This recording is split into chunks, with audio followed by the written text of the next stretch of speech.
All right, everybody, welcome to the first episode of the Bulba Zone podcast with myself and Hacky69420. That's right. That is right. That's We're popping right, in the cheekies in on this lovely day. We've been having absolutely lovely weather in Ireland for the past week, I'd say.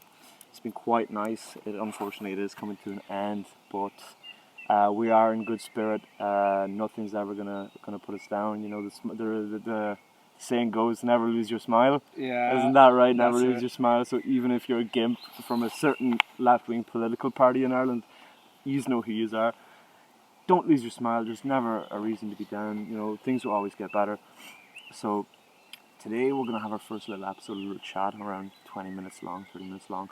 So we're going to talk about our little encounter in January that we had regarding a certain political party in Ireland, The Jerusalem party. and, yeah. and a certain party, a certain session, so to say. Isn't that right? That's right. Yeah. So we're gonna be talking about that today. We're gonna just introduce myself firstly. My name is Cornell Corona, formerly known as Corona online. This is Hacky Hatkovich. I dropped your full name. That's a lovely docs. This is no wonder they know where you work and live, mate. But let's. How about I give you the mic first and run through what was the kickstart to all our shenanigans that happened in January. Yeah. So. Too close to me. Yeah. So we wanted to see. Cavan is such a dead shithole that we were like, right, we need to boost the morale of the locals. And we're like, how would we do that? Let's throw a Jeffrey Epstein Donald Trump themed party at the Orchard for the young folk and see how it goes.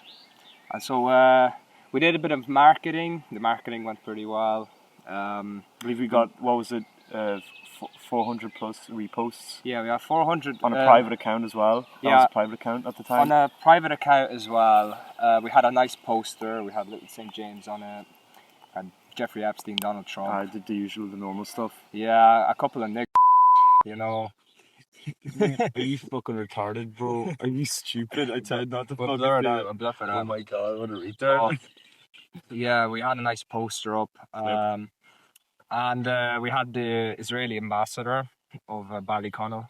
He came up to us. His name was Adam Plenta. I'm gonna dox his full address if this gets 100 likes. I will definitely post his full address so you guys can go contact him about the propaganda that he was spreading there. Yeah. Recruitment posters. The recruitment posters on the wall. Yeah. There was recruitment posters on the wall. Anyways, it really just started with me being bored. I was dead bored, and I wanted some crack, so to say, over the weekend. Yeah. Some crack. And we just decided that, right, I mean, let's throw a party, but the theme is going to be so ridiculous that, like, no one's going to come.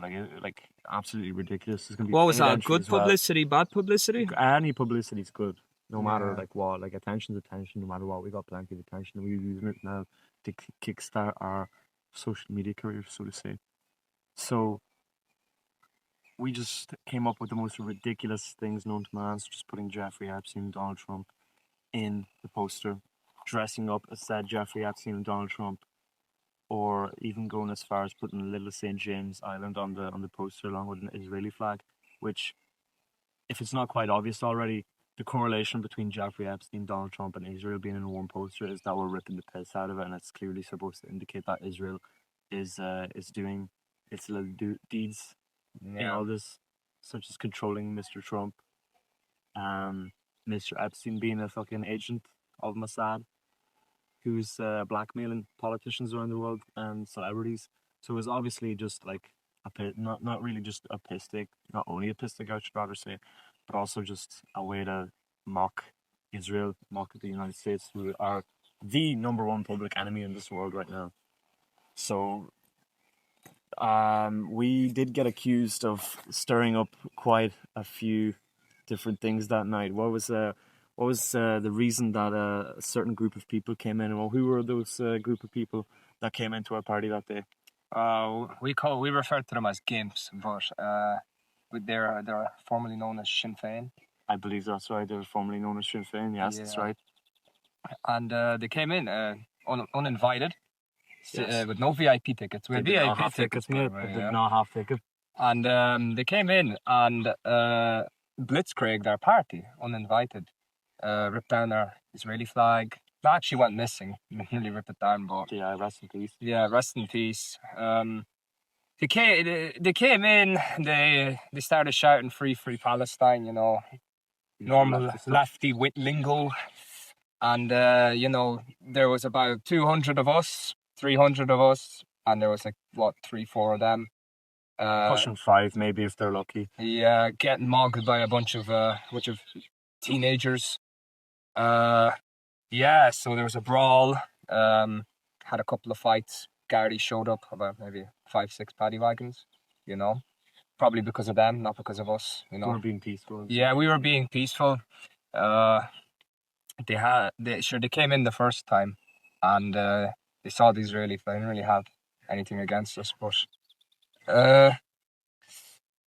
they our part of the crowd kind of kicked them out. You know, told them to fuck off. There's a guy standing on a chair screaming, telling them to fuck off, Calling them gimps and calling them dossers. gimps and dossers. Yeah, and yeah, the party. You know, the party went actually pretty well. You know, the majority of people enjoyed it. We hosted a couple more after. The owner was happy. You know. Yeah, after that actually it was quite surprising for me, the social media outrage about this. I took a flight to Spain to see my old mate. Literally hours after the party, literally the party ended, I went home and I took a bus to Dublin Airport, which I was then at 8 a.m. I was in Alicante in Spain. And obviously, with everything going on social media and me posting my stories on Spain and all this stuff, people were really like, wow, this man's after fleeing the country because of the scandal. I did not know at the time, but this was turning into something big. See, the people that came and busted into our party, one was a Sinn Féin locally elected representative of some kinds. Obviously, I'm not going to name them for obvious reasons, but like by now, most people will know who this is, who we're referring to. But I retreated back into Ireland the next day. It was only just a short trip just to see my friend. And when I came back, I was collected by this man, this lovely gent here from the airport. And when we returned back home, we looked at the media. We were sitting down with his girlfriend at the time and myself, and we're looking, and our faces are just everywhere, all over Twitter, absolutely everywhere. Jeffrey Epstein and Donald Trump. There was a screenshot of that I posted on my story where we looked to like Jeffrey Epstein, Donald Trump, obviously in a mocking manner. We're ripping the piss out of them. No one actually supports these Israeli Jewish pedophiles. But yeah, we had that posted everywhere. So there's obviously some mole in our following us or watching what we're doing and sharing it. And we were posted by local newspapers. We were posted by like local radios, and there was literally a segment of it on the radio about it, where the politician came out and he was talking about how we're the far right, how it was a far right protest. Mate, I don't think that a bunch of 18-year-olds having like crack and just having a few pints and listening to some music is a fucking far right protest. None of most of those people, I won't say they're our friends or just people we know. They're completely politically illiterate. I would refer to them as gimps. I would go that far. So it was definitely not a protest, anyways. So after that, we just see it absolutely blow up. We see it on Michael McCarthy, which I've been following him for quite a while. We see it on Off Grid Ireland. After which, Off Grid Ireland actually sent us an invitation to come on and do an interview with him on the X Space, which went really well.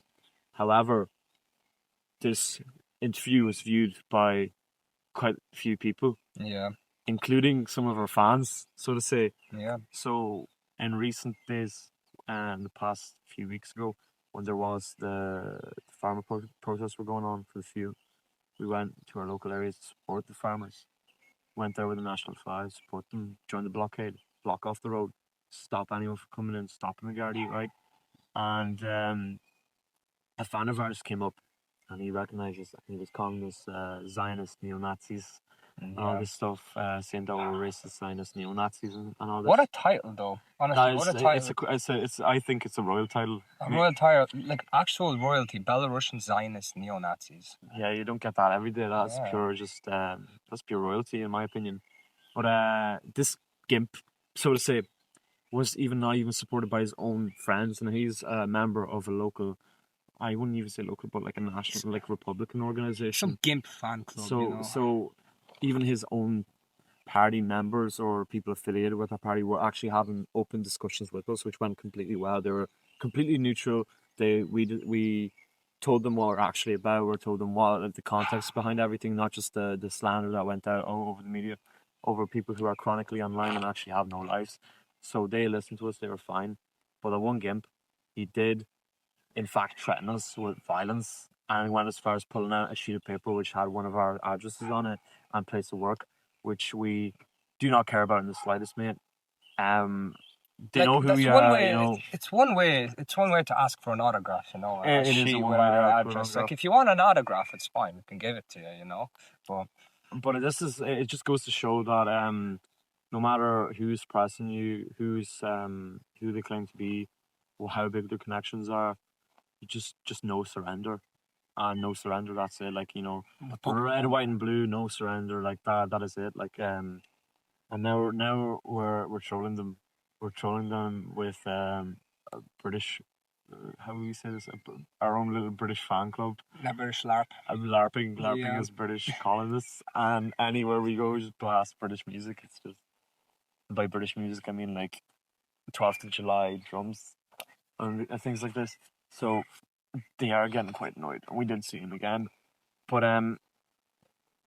that's kind of a one-off thing. That is the most confrontational thing. That's The one time we'll actually put an Israeli flag up in a public setting. The one-off thing, you know. But yeah. That being said, I have every right for whatever flag I want in a building where I rented it out for a private event. I can put anything I want up. I can put a Union Jack up. I can put tricolor up. I can put whatever I want. It is a private event that was paid for and invite only. So you're not allowed to enter without an invite. So I don't know where this notion's coming out of where we cannot do this, we cannot do that, mate. I paid for it, quite heavy money. It's my party, it's my event. I can team it around whatever I want, right? Surprisingly enough, the lovely man who we won't name, right, from that pub, is very delighted with us. He's very delighted. It was good business. It was lots of drinks sold that night, so he was very happy to host us again and again. This time, however, we did not do any trolling, so to say. We just had hosted normal parties. But we're retiring from that now and focusing more on travel and going international and meeting people. And so that's what we've been doing. I've just gone back from a big trip in Belarus, which Holy Land. which is quite literally the Holy Land. It is absolutely great space. So I just came back from that. Before that, obviously, probably 2 weeks prior to that, I was also in Germany, Italy, and Austria. Also, networking and meeting people. And then, come now, we had a guest over from London, from West London, and we are meeting that set guest in Wales come 2 weeks' time. So we have big plans coming up. So that's more content, more clips to be farmed. More colonization. More colonization. Yeah, You know? that's more colonization. Just to raise our flag anywhere. Like that is what life should be. Is you raise your flag. You are your man. You're the man. You raise the flag wherever you must, whatever flag that may be. Your flag, your own flag as your person. You go. You meet people. You go new places. You do this. You do that. Right. You evolve yourself. That's what you want to do. You want to fucking be your empire. Make your empire. Mark your territory. Go here. Go there. Do this. Meet him. Meet her. Right. Get as many girls as you need. That's how you do it. That's really like deal. Like there's no more empires to fight for, so you make your own. Yeah. You make your own. There's like, look, the British Empire's fallen, sadly.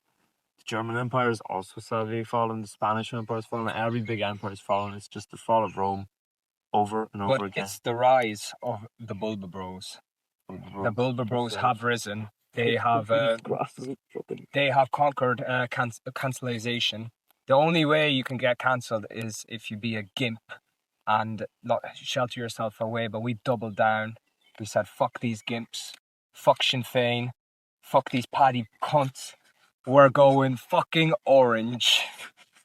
We're orange men now. I'm gonna celebrate the 12th of It's July. the Orange Bros. It's the Orange Bros. It's Orange July, Orange Summer. Yeah. So we are actually having a trip to Wales, to Cardiff, and from there we're going to London. So we are gonna be in our orange summer, orange boy summer. I call it Orange Boy Summer. Or people love to talk about white boy summer, but we are having orange boy summer. Yeah. And we're not apologizing. The worst you can do is apologize for anything. If you have any if anyone's trying to put you down, like you call him a gimp. You call him a gimp. Yeah, the worst thing Yeah. you could do is apologize and double down. We doubled down so hard that we actually had a Gardaí investigating our DJ, who was posting quite funny things on Instagram. The mortar shell. Remember that? Yeah. So there's quite the story behind that, but that probably would be locked up behind Patreon or some paywall. Yeah, maybe we might start one up. You boys need to start. Start donating to us. This is our first episode and we're begging. We are running quite low here on the battery, so but that's all right. This is our first episode, so it is kind of I wouldn't say a rush, but like it's off script completely. There is no script here at all, so it will be maybe a bit choppy in parts, but main part of this is just to clip it really. Really? Just make clips. Just get the clips in. Clip farm and just post them on Instagram, which today are, I don't know how much it's sitting by now. My phone is recording this, so I wouldn't know. But we're sitting at about, last time we checked, 8,500 views. Yeah. Quite a lot of interaction, so that's always good. So that's reflecting my. We're doing this all for your entertainment, guys. All for entertainment.